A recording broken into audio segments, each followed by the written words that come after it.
नमस्कार, चित्रलेखा मोडक फ्रॉम मोतिया ज्वेलर्स. मी तुम्हाला चंद्रकोरींचे खूप वेगवेगळे प्रकार दाखवले. त्याच सिरीजमधली आज अजून एक चंद्रकोर मी चोकरच्या फॉर्मॅटमध्ये घालून दाखवायला आणली आहे. खूप सुंदर, सिम्पल, एलिगंट आणि म्हटलं तर पार्टीवेअर, ट्रॅडिशनल दोन्हीवर जाईल अशी.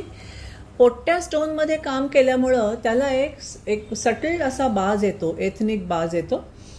बांधलेली जी आहे ती मी 3 पदरी मोत्यात बांधली आहे. मोत्यांना बारीक टोप्या केल्या आहेत नाजूक, त्याच्यामुळे ते काम अँटिक वाटतं, कारण पूर्वी सोन्यामध्ये तशा पद्धतीने काम केलं जायचं. चंद्रकोरीला इथे जर बघितलं तुम्ही तर बारीक कडेने सुद्धा बाहेरून मी मोत्याची एक रिंग टाकलेली आहे. रेड आणि ग्रीन स्टोन्स असल्यामुळं मॅचिंगचा तसा इश्यू नसतो. काम संपूर्ण पोकर सेटिंगमध्ये काम आहे. अतिशय फाईन सुबक कारागिराने काम केलं आहे. आय होप तुम्हाला आवडेल हे. धन्यवाद.